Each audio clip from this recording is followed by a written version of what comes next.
Nós contaremos agora com a apresentação de dois trabalhos, o primeiro intitulado O papel da Universidade no processo de inclusão na era da revolução social e virtual, apresentado pela professora Eliane Maria Marius e Luiz Antônio de Lima. Vou ler aqui brevemente o currículo dos dois. A professora Eliane Maria Marius, ela fez licenciatura e bacharelado em Ciências pelo Centro Universitário Fundação Santo André, é especialista em planejamento estratégico pela Universidade Metodista de São Paulo. Desde 2011 atua como professora do Centro Universitário Anhanguera de São Paulo, ministrando aulas de ciência política, antropologia, sociologia, gestão de recursos humanos e carreiras. O professor Luiz Antônio de Lima é graduado em Tecnologia e processamento de dados pela Universidade São Judas Tadeu, especialista em formação em educação à distância pela Universidade Paulista, mestre em andamento em engenharia de produção pela Universidade Paulista e professor universitário da Universidade Paulista. Em seguida, nós teremos a apresentação do Vinícius Bose Nonato, IGTI. Ele vai apresentar o trabalho Desafios e Soluções para a Educação à Distância de Qualidade. E o Vinícius, ele é fundador e CEO do IGTI, mestre em Ciência da Computação pela UFMG, MBA pela Fundação Dom Cabral, graduado em Ciência da Computação pela UFOP. Queria convidar os colegas a tomarem assento à mesa. Gostaria de agradecer à Associação Brasileira de Educação à Distância, na pessoa da professora Beatriz Costa, pela oportunidade de estarmos aqui hoje tratando a respeito de um tema que muito tem me intrigado e instigado, vamos dizer assim, né? É a discussão do papel da universidade no processo dessa revolução social que nós estamos vivenciando hoje, a revolução tecnológica e a revolução social. Né? Tenho aqui como um objetivo, né, pensar, discutir as transformações que nós temos vivido. Eu até comentei com o professor hoje de manhã que eu gosto muito de dizer que eu nasci em 68, né? Não é tão, né? Gosto de dizer porque 68, a princípio, foi um ano que a gente disse que não terminou, e são décadas aí posteriores que a gente viveu muitas inovações, né? Eu gosto disso porque eu acabei, desde 95, eu estou na área de comportamento de pessoas, gestão, treinamento, desenvolvimento, né? Capacitações, a minha área. Né? Mas eu me lembro muito bem quando eu cheguei ao meu primeiro trabalho, e que dei de cara com uma máquina de telex e fiz o meu primeiro TCC na máquina de escrever manual. E aí, a partir disso, eu fui tendo surpresas incessantemente. Não é isso? Né? Falo 68, não é tão longe assim, né? Mas deu para sentir nessa época toda assim, muitas transformações. Eu brinco, inclusive, com os meus alunos, que eu falo: muitas coisas aconteceram, e o que será que pode vir a acontecer ainda hoje que vai nos surpreender? Né? Porque eu fui de uma geração assim, de bastante surpresas. Né? Mas o que pode nos surpreender ainda? Né? A gente vai ter aí ainda esse ano, a gente tem a Sofia, que está vindo para cá, né? A nossa famosa Sofia, que é um espanto e que dá alguma certa... Né? O que mais falta? Né? E aí eu pensar as transformações no mundo contemporâneo, essa socialização, o que são relações sociais, como que elas ocorrem. E eu fico instigada, intrigada, porque trabalhando na universidade, quando se fala em tecnologia e se fala em EAD, em universidades presenciais e semipresenciais, sempre causa espanto. O que está acontecendo? É bom ou não é bom? Né? Ontem estivemos aqui, vimos algumas ferramentas, legislações, a gente está falando bastante, claro, da parte técnica, como fazer essa abordagem. Então, vejo aí, quando a gente fala disso, para alguns pares, claro, nem todos, né, que a gente tem uma população até privilegiada, né, assim, né, mas alguns pares que não estão aqui, sinto um conflito do ar, né, um grande conflito. Mas e as relações sociais? Onde estão? Mas e as relações sociais? Onde estão? Né? E aí, pensando nisso, fui dar uma olhadinha, né? Vamos só pincelar um pouquinho, não vou falar sobre eles, é óbvio, nesse momento não há como. Né? Mas aí eu pensei, bom, mas o que Aristóteles dizia disso? O que Durkheim falaria sobre isso? O que, né, alguns autores clássicos falariam sobre isso? Né? Bom, Aristóteles diria que o primeiro a definir o homem como seria o primeiro a definir esse homem como um ser político por natureza. E por ser um ser político por natureza, ele precisa de relações sociais. Ele precisa de coisas, né, para se motivar e se transformar. Durkheim, né, apresenta a transformação do comportamento individual quando em contato com a sociedade. Um contato onde o homem ele é capaz de aprender hábitos e costumes a partir de características de um determinado grupo, do seu grupo. Então, o homem se transforma a partir de características do seu grupo, né? O homem é um ser político por natureza que precisa de relações sociais. O homem se transforma a partir de características do seu grupo, né? Kurt Lewin, na psicologia, Sean Rivera, na psicologia social, coloca as teorias das dinâmicas de grupo, das relações sociais, nas teorias de grupos sociais. Precisamos de grupos. Quem são os grupos que existem hoje na sociedade? Quais são os grupos que estão emergindo? Quais são esses grupos, né? Então, pensando nesses primeiros, eu já paro para pensar, então, partindo desses pressupostos, onde que o processo virtual não se encaixa? O processo virtual não é socialização? Mas espera aí, se eu partir dos clássicos, eu não encontrei aí uma discrepância. Peguei apenas alguns, claro, a gente tem muitos outros para citar, né? Mas vamos partir dos maiores.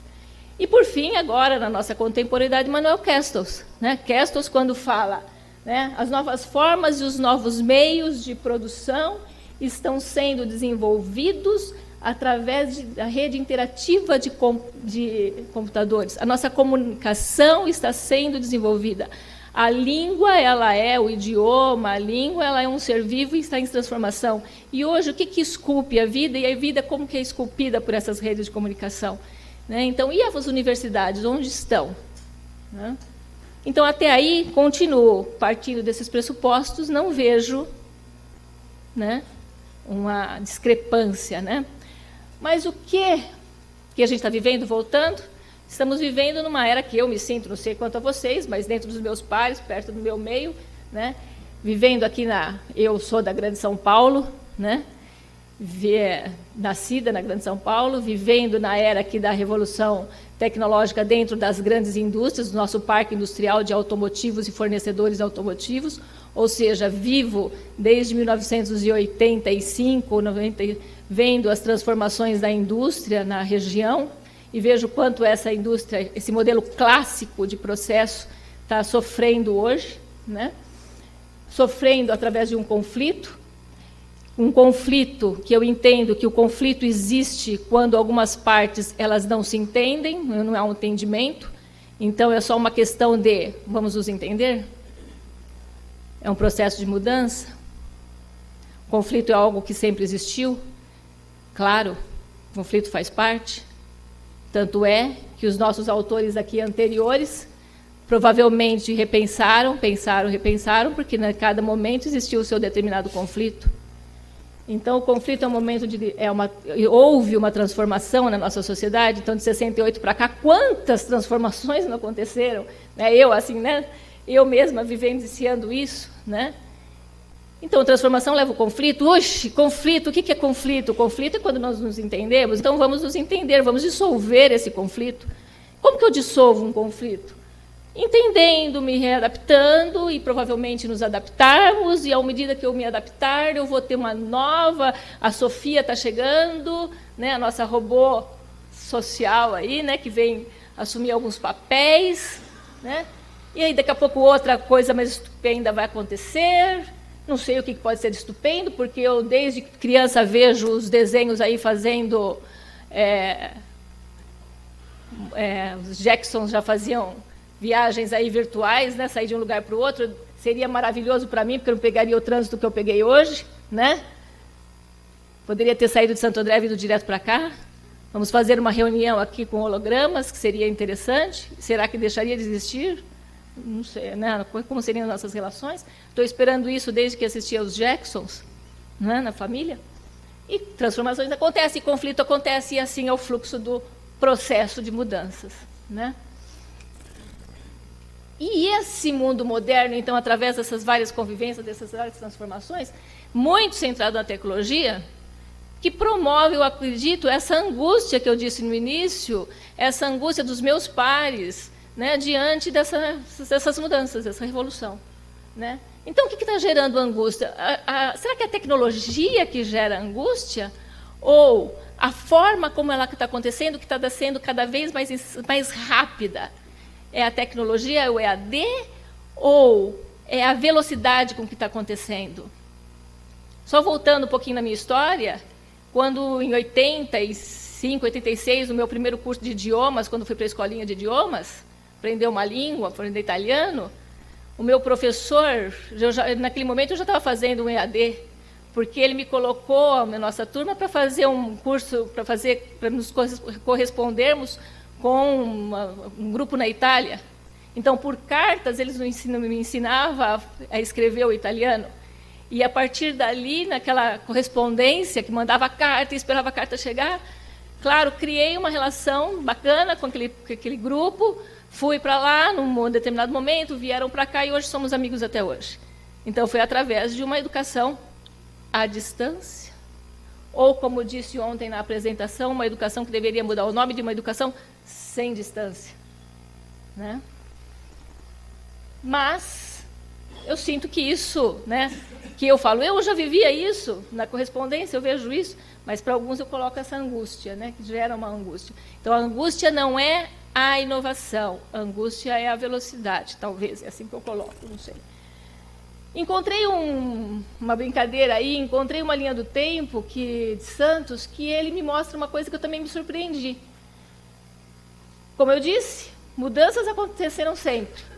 Quando a invenção do telefone, por exemplo, deve ter sido um choque, né, um telefone. Se eu me choquei ao ver o fax, quando eu vi o fax, eu lembro exatamente a primeira vez que eu vi o fax.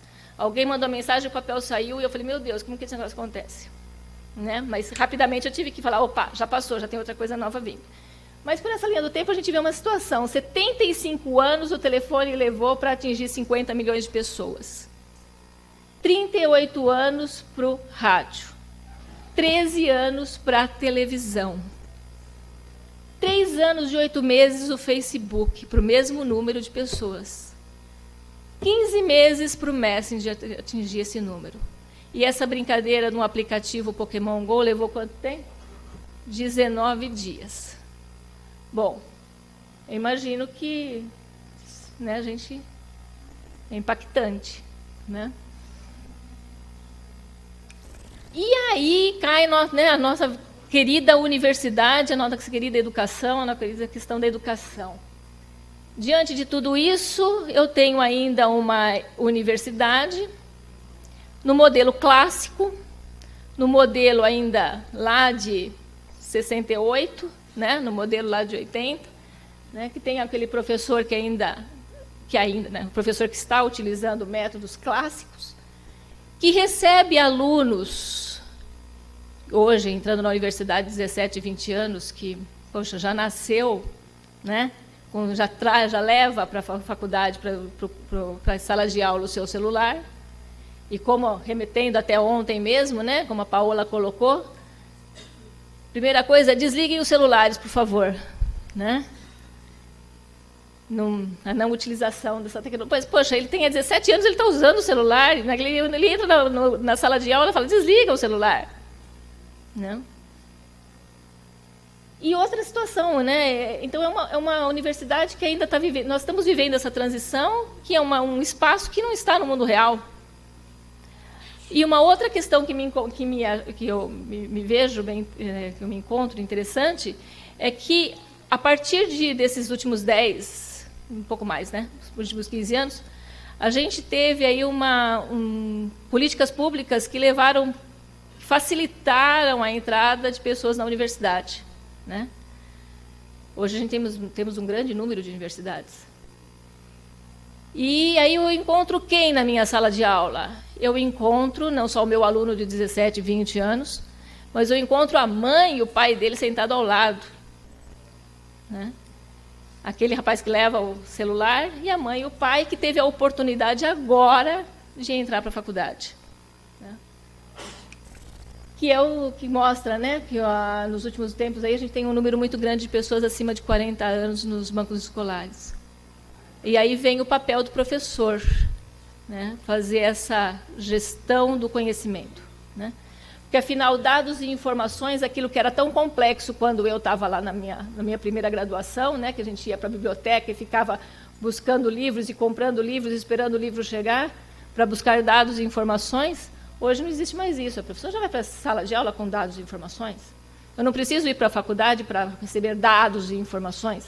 Eu preciso ir para a faculdade, né, na faculdade que eu preciso fazer a gestão do conhecimento, né? E eu tenho, ainda por cima, eu tenho essa geração dentro da sala de aula, né? Como que eu faço isso? Claro, através dessa maravilhosa tecnologia que a gente tem, de poder tratar, então, cada um de forma específica, né? Então, qual é o papel da universidade? Eu vejo, pelo menos é o que eu estou, né, buscando entender e praticar, com toda essa tecnologia que eu venho aqui, vejo aqui o pessoal da área, né, me trazendo grandes formas, caminhos. Então, como utilizar essa tecnologia diante dessa geração que eu tenho, né? Então, aí eu me pergunto, né, o que são relações sociais virtuais? Relações sociais virtuais é esse encontro. Então, eu tenho como agregar, compartilhar conhecimento especificamente. Eu tenho esses alunos, eu tenho esse banco de dados e informações, né, que eu posso, hoje, que a universidade, eu tenho que transformar esse modelo clássico da universidade e fazer essa individualização. Eu tenho que, cada vez mais, a faculdade desenvolver pessoas que consigam pegar na transformação, se adaptar e readaptar o conflito e viver esse conflito. Desmistificar essa questão da tecnologia e mostrar como que pode se adaptar.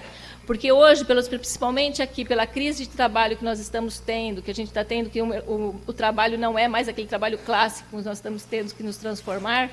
Hoje eu preciso de pessoas que tenham, sim, capacidade, óbvio, que tenham os conhecimentos técnicos, mas eu preciso cada vez mais de pessoas com flexibilidade, pessoas que consigam falar com pessoas e pessoas que consigam, a partir dos seus dados, saber onde buscar. Então, a universidade é saber onde buscar, né, através das relações sociais. É a loucura entre a transição entre a lógica clássica, né, já do nosso querido Aristóteles, com a lógica não clássica, né? E, para isso, né, eu vim aqui, né, o professor Luiz é um companheiro de trabalho na Anhanguera e na Unip, né, da Unip, e ele faz um trabalho com essa questão das lógicas, do sair do clássico para o não clássico, né?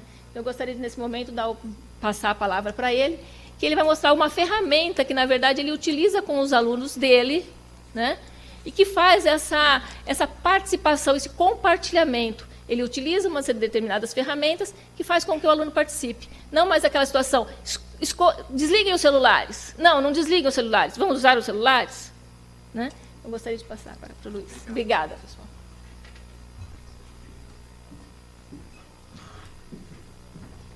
Bom dia aí a todos. Obrigado aí pelo convite, pessoal da ABED e a professora aí, Eliane. Eu trouxe aqui um assunto, pessoal, que vai ajudar aos professores nessa transformação. Então, vamos entender um pouco mais para a gente conseguir essa transformação que a professora está propondo. As lógicas clássicas, elas estão emergindo por causa da inteligência artificial. Por quê? Até então, a gente só tinha lógica clássica. A lógica clássica, para vocês terem uma ideia, a gente fez todos os equipamentos hoje que a gente tem em casa, na mão, só com a lógica clássica, ou seja, foi tratado o binário, o 0 e 1, e chegamos a toda essa parte tecnológica que a gente tem em mãos. As lógicas não clássicas, elas te dão um range maior de possibilidades. Então eu não tenho mais a preocupação de ficar somente no 0 e 1, no verdadeiro e falso. Agora a gente consegue tratar as contradições.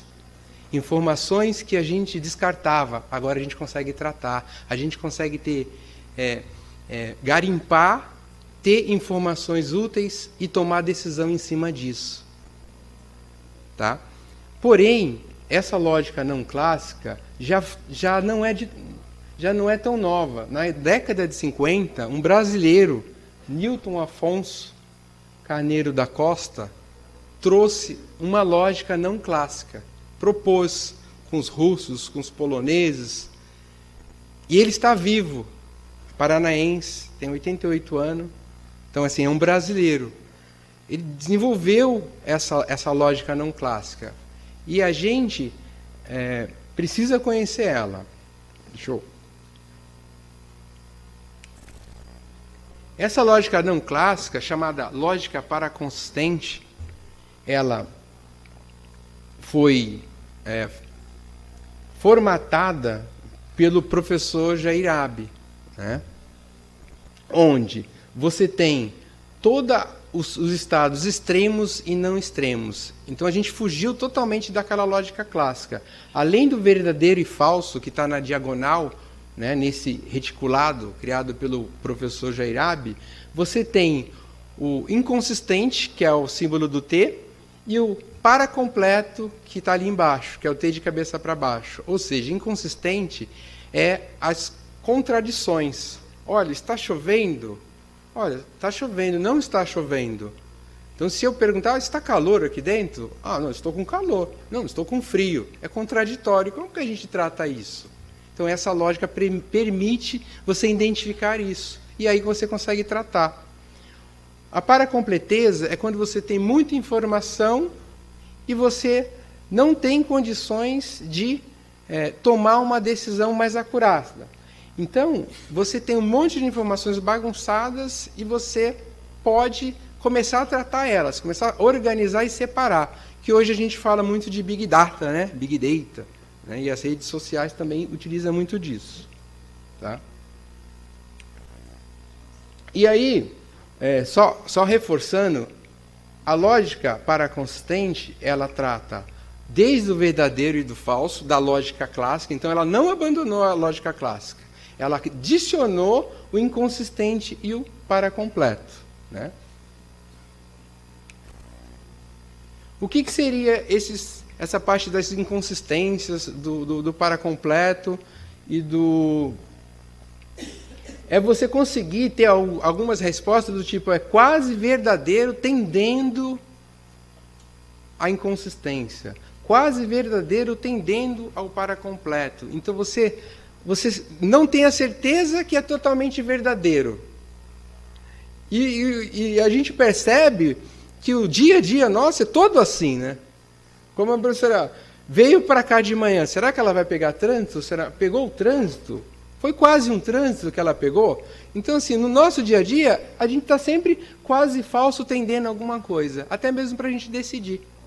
E com isso, a gente consegue chegar próximo do verdadeiro e próximo do falso, com mais acuracidade. Tá?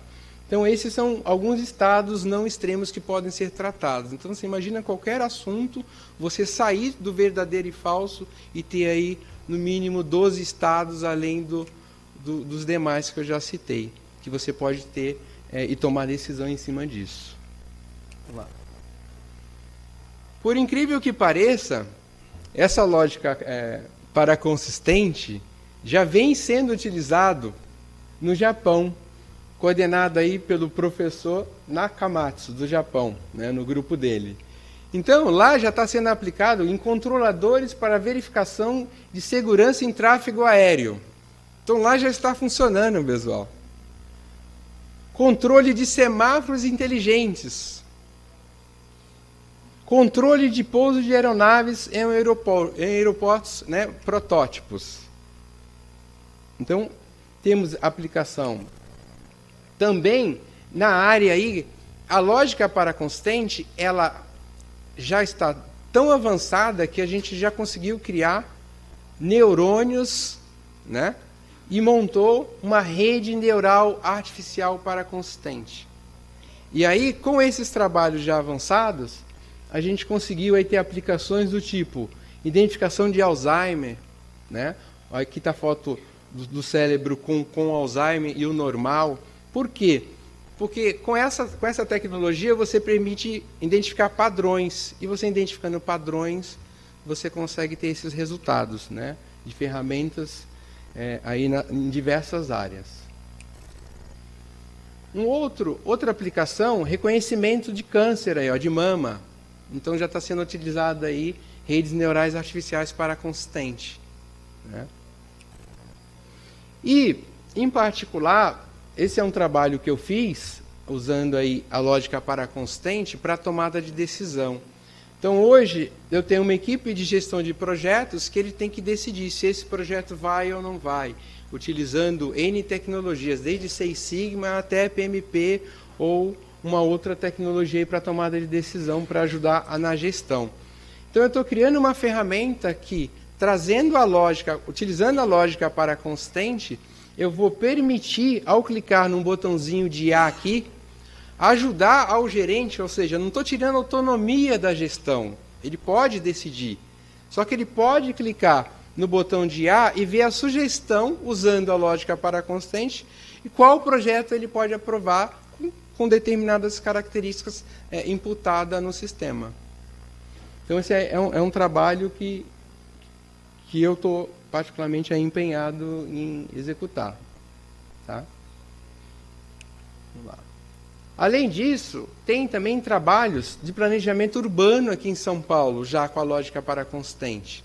Então, assim, são diversas aplicações com essa lógica, para vocês terem uma ideia. E aí, pensando nesse parque tecnológico, nessas ferramentas, apesar de ser a minha formação, quando eu fui começar a dar aula lá em 2006, eu sentia essa falta, essa necessidade de usar minhas ferramentas, o meu computador, o meu tablet ou PC na época. E em 2009, 2008, 2009, eu tive a oportunidade oferecida pela pós-graduação da Unip, em fazer uma pós-graduação em EAD. Olha o nome da pós. É até difícil de explicar para alguns, né? Qual a pós que você fez já? Eu fiz uma pós em EAD. Eu já fiz pós também em engenharia de software, já fiz, né, um mestrado em inteligência artificial, né, engenharia elétrica, e agora na engenharia de produção. E eu sentia falta disso na aula, de trazer isso para a aula. E aí, depois que eu fiz a pós, eu falei, não, preciso inventar alguma coisa. E comecei a buscar ferramentas no mercado. Coisa que eu fiz em 88, quando eu comecei na área. Eu era consultor, eu pesquisava ferramentas para levar em escolas, para eles utilizarem com as crianças. Então, vendi muito aplicativo para ensinar a criança. Hoje é ensino fundamental, né? No ensino fundamental ou ensino médio. E aí eu falei, por que não trazer para a universidade também isso, na sala de aula? Então, eu uso essas ferramentas desde 2016. Tá? Então, eu achei uma ferramenta chamada Trello, onde eu tenho que treinar, capacitar os alunos em determinado assunto, e aí eu trago esse assunto no modo antigo da aula, né? Como vocês verem, tem as questões normais, está todo mundo com o celular, fala, entra aí. Aí ele já vai ver a questão aí, começa a ler, então vamos responder essa questão e começa a treinar os alunos. Então, assim, eu estou na mesma página que os alunos. Eles querem usar celular? Usem na minha aula. Em vez de tirar o celular, eu deixo usar o celular. Então, é dessa forma que eu consegui atrair e participação maior dos alunos. Porque, nossa, que ferramenta é essa? Até esta semana retrasada, um aluno veio me mostrar uma nova ferramenta. Então, eu transformar. Todo dia eu estou aprendendo alguma coisa. Essa nova ferramenta, eu até já instalei no celular, mas eu ainda nem testei. Tem um nome aqui com K, eu não lembro nem o nome, depois eu até posso falar. Um aluno veio me trazer. Professor, isso aqui você pode jogar algumas questões aqui, a gente interage também. Eu falei, legal. Então, o Trello é uma ferramenta. Obviamente que essas ferramentas, elas têm um custo, ou tem uma parte que é gratuita, que você pode usar, limitado, mas assim, dá para usar bastante coisa, gente. Então, essa é uma que eu, por exemplo, uso gratuitamente. Eu tive a necessidade de pagar para eles alguma coisa para poder fazer algo mais ainda. Tá? Então, bem simples assim. E uma outra ferramenta que eu trouxe chama Pool Everywhere. Olha só que legal, gente. Eu coloquei a questão na lousa, né, na ferramenta, passei o link para os alunos. Então, assim, se vocês puderem, quem estiver na internet aí agora, né, inclusive um modelo aí de socializar, se não enxergar, digitar, esse caminho é uma forma de participar de uma pergunta que eu vou estar fazendo. Né? Então, olha lá. O que você entende por relações sociais virtuais? Esse link aqui, ó, polev.com/WCI Winforma 143. Se vocês estiverem na internet, vocês vão poder escrever qualquer palavra. Está online? Não, está online? Pode fechar. Não, deixa mais um pouco. Eu vejo aqui. Então, polllev.com/WCI Winforma 143. Quem puder, deixa eu ver se alguém já conseguiu aí participar.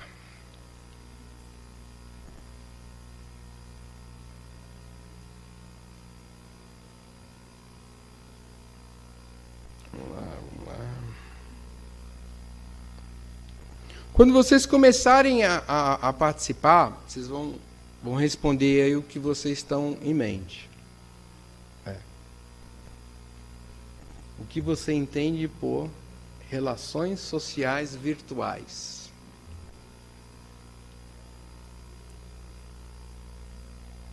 Uma pessoa já está respondendo, outra... Aí, ó, já está tendo participação.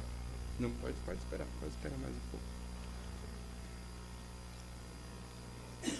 Então, é engraçado, porque na sala de aula é aquela, o que está escrito ali mesmo? PO, você já conseguiu? Quer dizer, a pessoa que você nunca viu na vida, você começa a falar do lado. Ela vai te ajudar a escrever, a participar na aula. Então, teve uma experiência aí desse semestre, conversei com a professora lá, tem uma aluna de 62 anos. E ela chegou sem celular na sala de aula, por uma disciplina de lógica e matemática. Na primeira prova, ela foi melhor que os alunos mais novos. Na segunda, ela tirou 9,5, gente. Já está no Zap, no grupo do WhatsApp da sala, interagindo com todo mundo. Os alunos, na segunda prova, tentaram colar dela. Aí foi riso geral na sala. Por quê? Porque ela falou assim, pergunta para o professor. Então, o papel do professor está aí, gente, ainda. As ferramentas estão aí, basta a gente usar.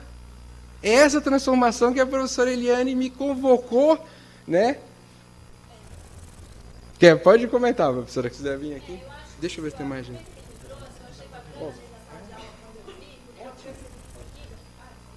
Oi, Eli, já temos online. Na verdade, essa tela aqui, ela está fixa, mas o que vocês responderam já tem aqui. Oi? Tá. O que eu gostei na sala de aula quando eu vi foi a participação das pessoas, que são salas grandes, claro, e um ou outro pedir ajuda. E nesse pedir ajuda, saiu, por exemplo, um mapa como esse. E num mapa como esse, quando a gente pergunta relações, tem palavras interessantes como com, que mostra conjunto. De qualquer forma, que o nosso tempo agora já está, né? Mas dá para ver, ele já tem. Mas isso mostra o quê? E aí ele se fala, poxa, a palavra que eu coloquei está aí.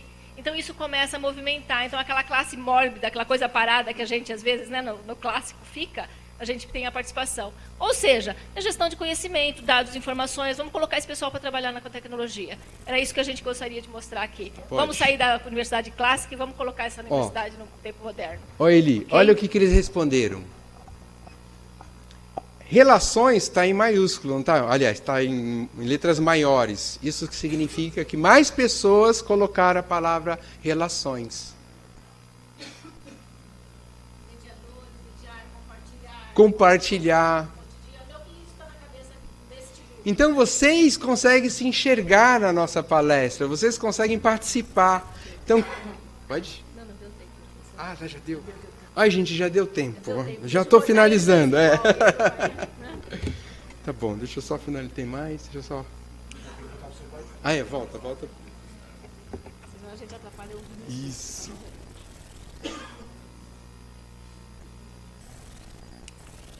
Só para finalizar, gente, então assim, uma das ferramentas que eu conheci aqui mesmo na BED, chama CuboZ, ela está totalmente aderente com essa socialização que a gente está propondo, tá?